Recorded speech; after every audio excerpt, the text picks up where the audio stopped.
Good day po. Ito namang ating next ay dental clinic system. So ano po mainly ang kanyang ginagawa? So nagagawa niya pong unang-una maiayos yung pila. So pwede niya maipila yung kanyang sarili kahit papunta pa lang siya dun sa dental clinic. At the same time, kaya rin nating ma-monitor lahat ng ating mga transaction at yung kanyang total. At kaya rin natin sila magawan agad-agad din ng resibo gamit itong ating system. Okay, so simulan na po natin. Explain ko lang po yung mga bawat tab. Okay, mapansin nyo, nandito po tayo ngayon sa waiting tab. Ang waiting tab, dito po natin makikita lahat ng mga nagsasubmit na pasyente. So, dyan natin makikita lahat din ng kanilang mga details. So, mamaya explain po natin yan. Okay, next natin yung monitor. So, ito namang monitor, ang gamit nito ay para mapakita naman natin sa mga naghihintay kung ilan na po ba o sino na po ba ang next na tatawagin. So, ito yung ginagamit natin sa TV screen. Okay, next. Okay, sa patient, dito naman natin makikita lahat no kasalukuyang ina-assist ni Doc. Okay, next naman nating tab ay transaction record. So, dito naman pumapasok lahat ng mga transaction natin. Next, kung sakaling marami na yung ating transaction, meron din tayong search record. So, ito po ang ginagawa nito. Kaya nating ma-search yung lahat ng mga previous nating mga customer kahit 1 week pa yan, or 1 month, or 1 year. So, talagang naitatabi po niyan sa atin na maayos at napakabilis po nating mahanap. Okay, next. So, ito na mga transaction natin today. Yan na po makikita lahat po ng mga na-receive nyo lamang within that day. Next, yung ating receipt. So, yan naman po yung ating ready-made receipt. Okay, balik ko lang to sa transaction today. So, meron din po tayo dyan pang cash count. Input lang po natin yung mga denomination at masasabi niyo na po kung tally or hindi. Okay, so yan po yung ating mga tab ng ating waiting system sa dental clinic. Thank you po. Good day po. Ito namang ating next. Tuturo ko naman po kung paano mag-submit gamit ang Messenger para maipila po natin yung sa kanilang clinic. So, kunin ko na po. Okay, so ito po yung ating Messenger. Okay, mapansin nyo po merong logo ng clinic. So, pwede pong palitan yan. Depende sa inyong logo. Okay, sabi po, good day po, Sir Sunny. Welcome po sa Juan Dental Clinic. Please select below. So, clinic schedule, magpalista, check muna ang pila. Okay, so doon na po tayo sa magpalista.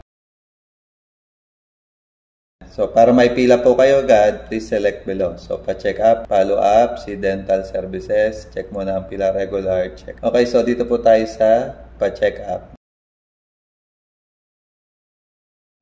Anong part ang gustong ipa-check? So, dila, gums, gilagid, loob, pisngi, ngipin. So, itong mga choices naman po, pwede naman baguhin. Depende po sa inyong preference. Okay, bakit papacheck ang ipin? So, masakit.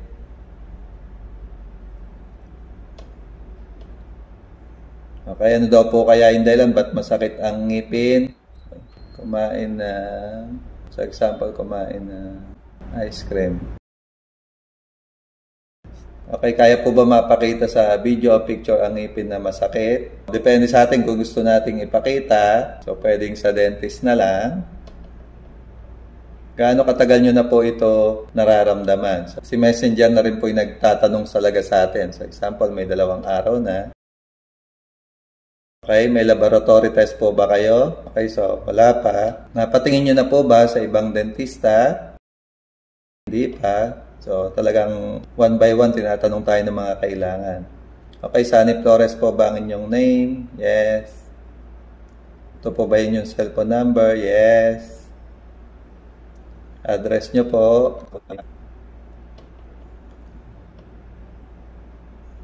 Okay, pasend po ng inyong picture o kuhain para alam namin pag kayo na po yung next na tatawagin.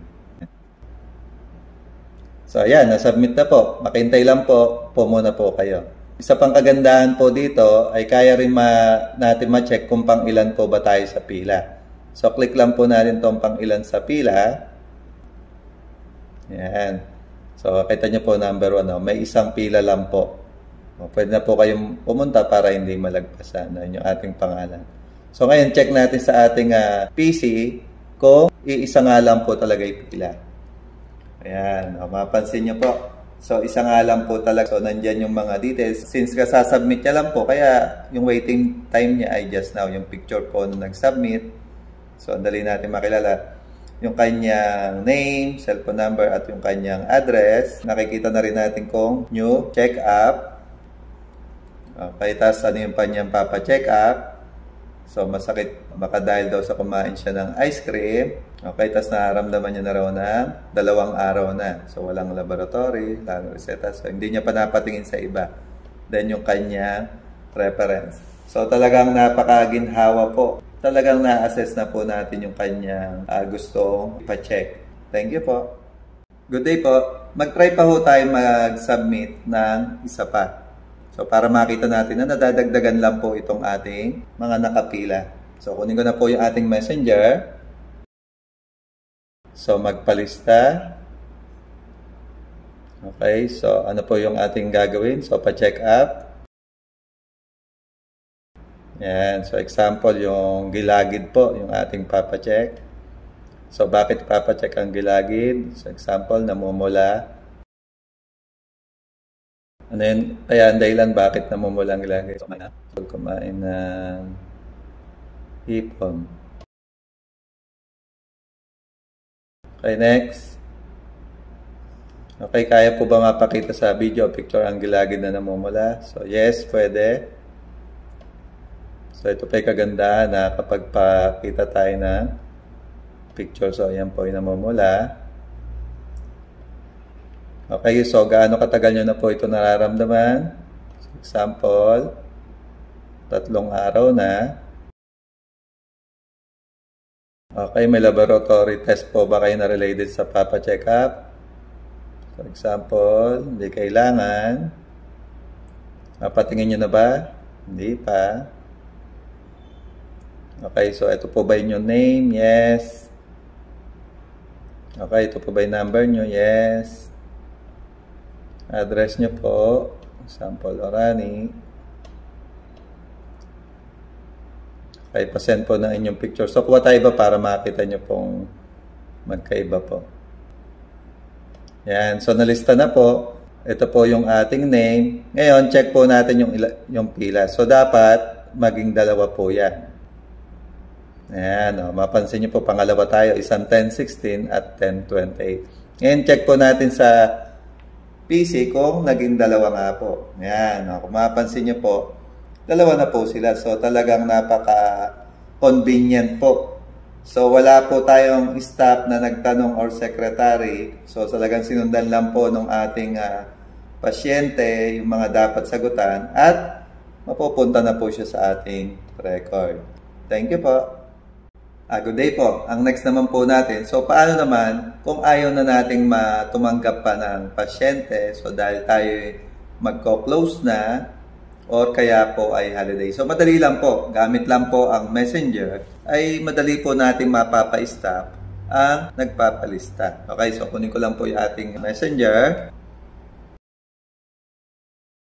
Ang i-chat ko lang po ay close dentist.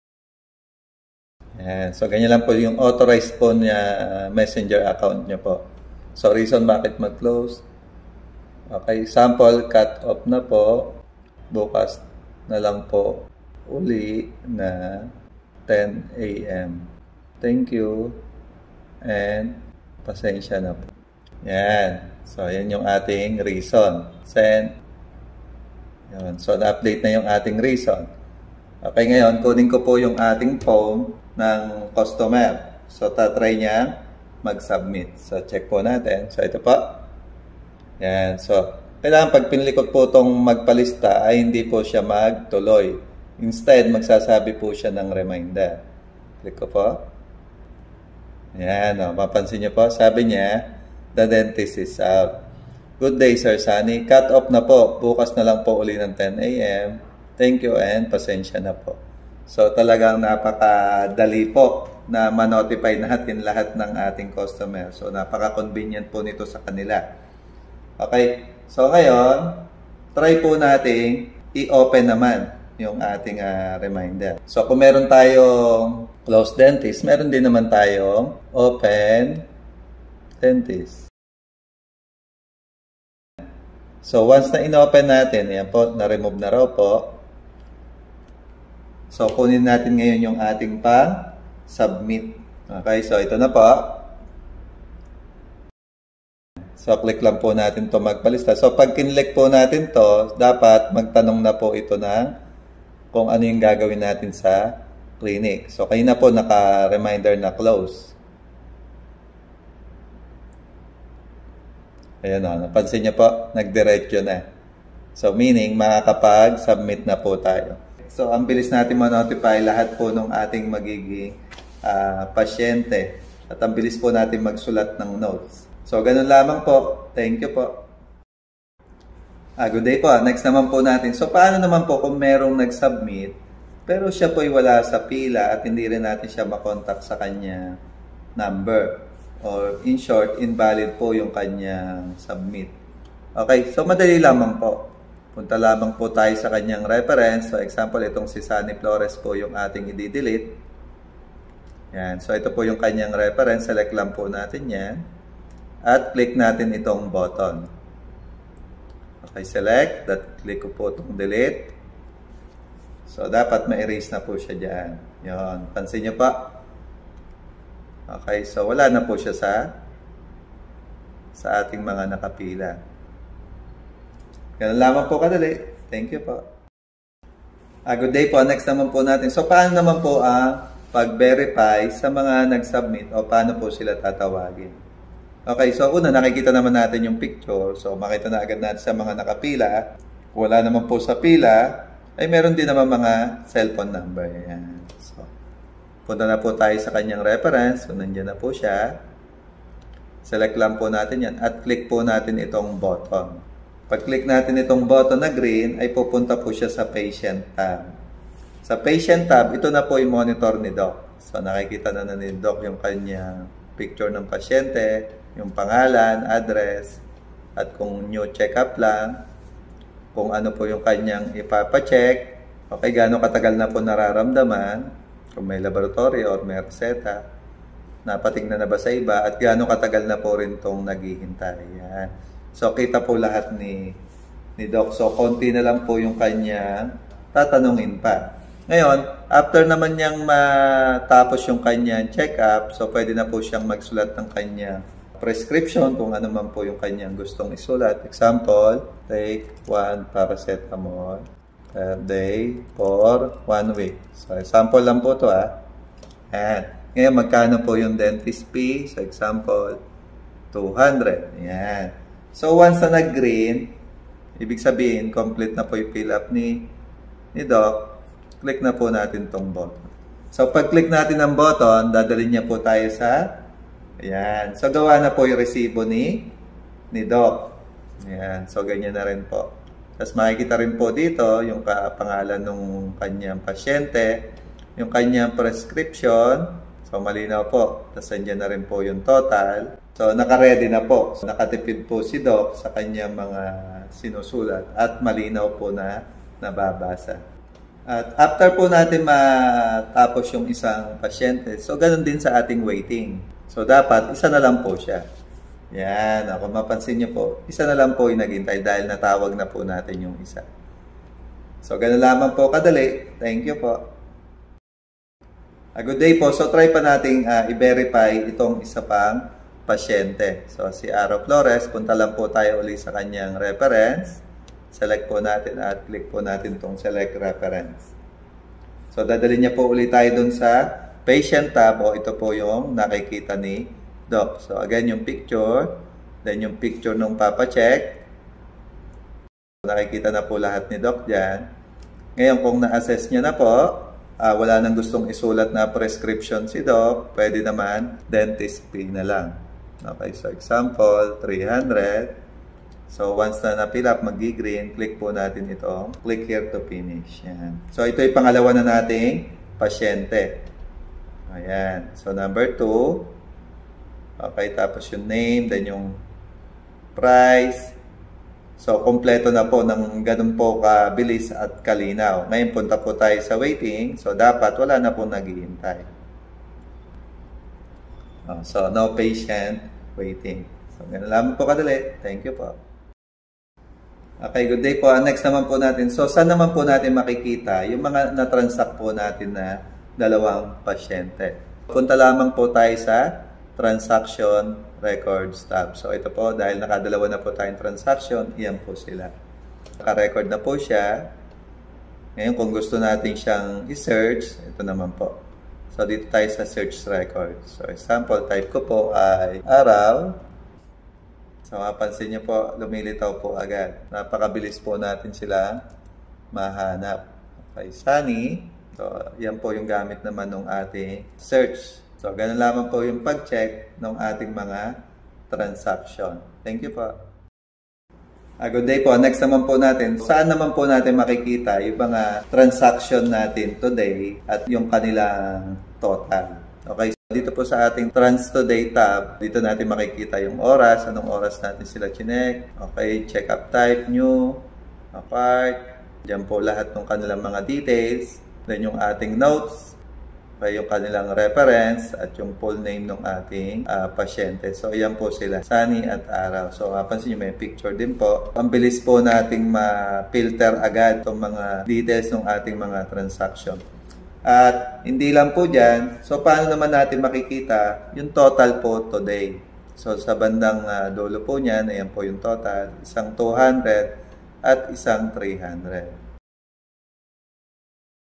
Dahil pinadali na rin natin yung ating sistema, meron na rin po tayong pang cash count. Sabi po dito sa red, na tally short ng 500 dahil hindi pa po tayo nagka-cash count. So, example, ang na-receive po natin na 100 ay 5 pieces. Yan. So, pansin niyo po, tally. So, ganun lamang po kadali. Talagang napakaginhawa po kung meron po talaga ang sistema. Thank you po.